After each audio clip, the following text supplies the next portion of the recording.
Okay. Should I record you filling some? Alright, so we just got these very beautiful and pretty Queen Anne's lace plants. Just pulled one out. There's like a field of them everywhere, as you can see. And we are going to pull some of these up, and I am going to bring them home and eat them. Can eat them raw or cooked, but apparently most stuff tastes better cooked.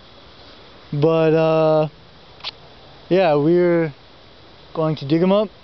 Hopefully they rip out. This one ripped out perfectly and the full root is perfectly intact, but sometimes you're not so lucky, so we'll look for the younger ones because they're more not so brittle and hard, and they come out of the ground easier. So I'll get to that, and then we will bring these home. I'll explain some stuff about these guys. Yes, of course you can eat the roots. There's some medicinal properties. Why don't I just actually bust out the book? There's some really interesting stuff about these guys. Okay,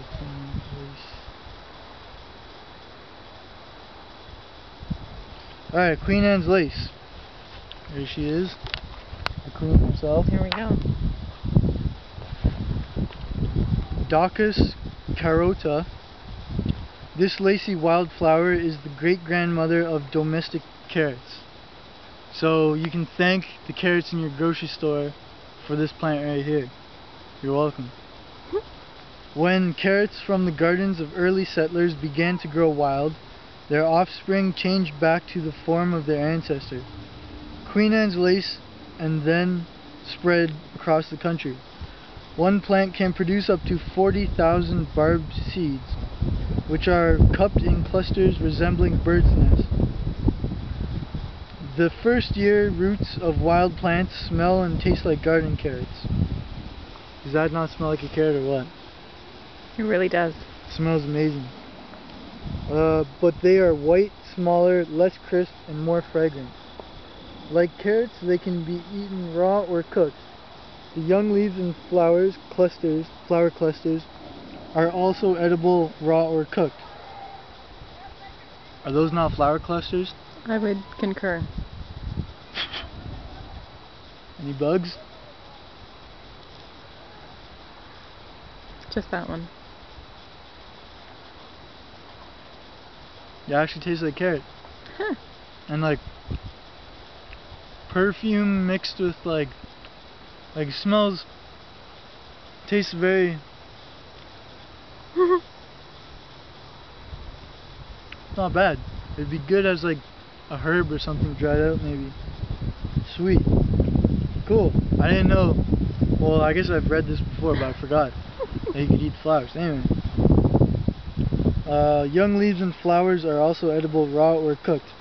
And seeds that are just mature make an aromatic spice for tea, yogurt, and fruit salad.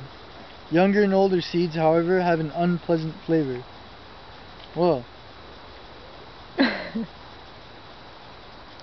You've probably seen these things growing everywhere on the side of the road. They're an awesome plant. I'm really stoked that I can eat the flowers, because I didn't know that, or forgot. That's awesome.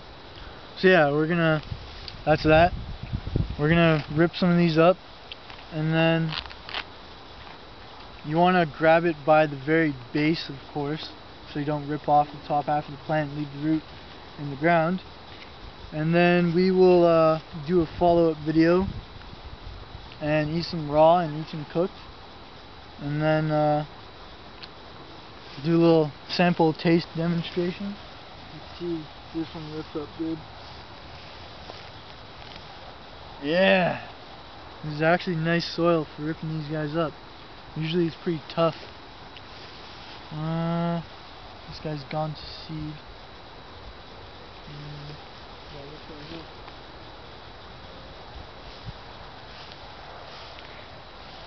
Oh, we have to get a purse shot. There it is. Big enough to fish shovel. Yay! Oh yeah, look at the size of that one. That's the biggest one I've ever seen. That's Wow, gonna be delicious. magic. Now, I'm 99% certain this was a farmer's field because the soil is simply ripping up so easily. Like, it's almost like there is still topsoil here. And where a lot of these places grow, there's a honeybee over there. Where a lot of these places grow, the soil is very clay-like, and that is because of basically construction people, when they come and develop an area, they'll scrape off all the topsoil and actually sell it back to you for your crappy soil that they leave you with. Basically, you're left with clay. And Brampton has very clay-based soil in the first place to begin with. But yeah, just informing you guys of that. So, okay, try this guy here. Wow, look at the size of that one. It rips a bit. Ooh, substantial.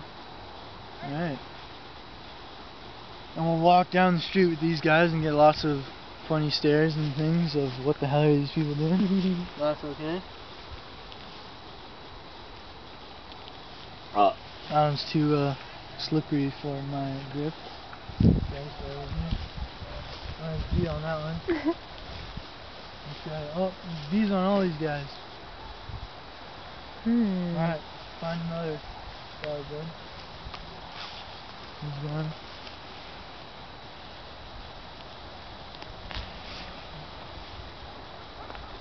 That's a nice one. Excellent. Looks a bit, should be good. That one's mine. We'll bring them home and sample them.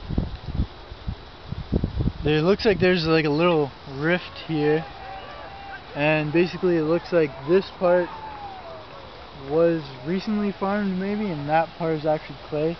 There's like barren patches there where nothing's grown, because it's hard for the seeds to fall into the ground. And got milkweed there. Try this one. Unless I already tried it. Nope. That's a good one. Get a couple more. There's a nice one. Ooh.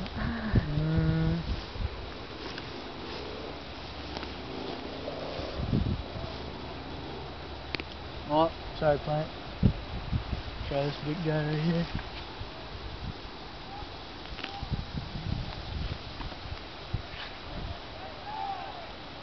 Guy's really skinny, but I gotta take him anyway.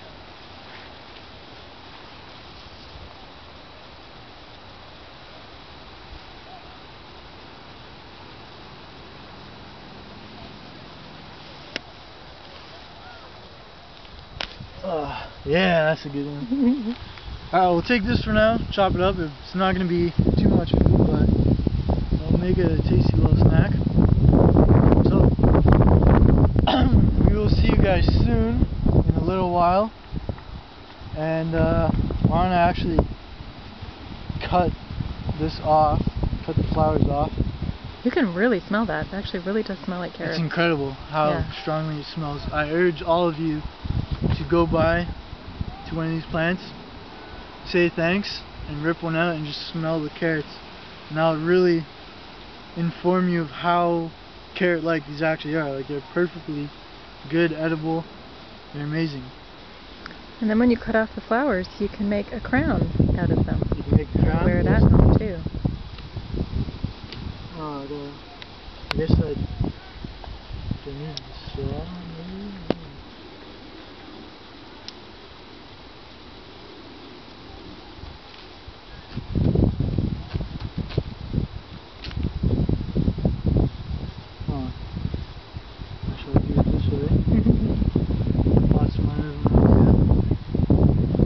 Safety first.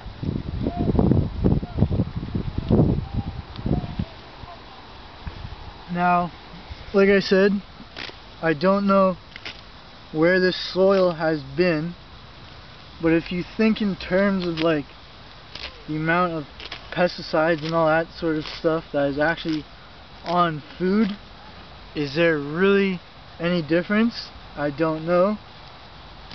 Who knows? This stuff could be better, it could be worse, but in all honesty, you can't just keep worrying about certain things like stuff. I don't know, just do what you gotta do. If it makes you happy, Me personally, I love the fact of collecting wild food or natural food because I'm obsessed, as you can tell, with everything natural. Everything is natural.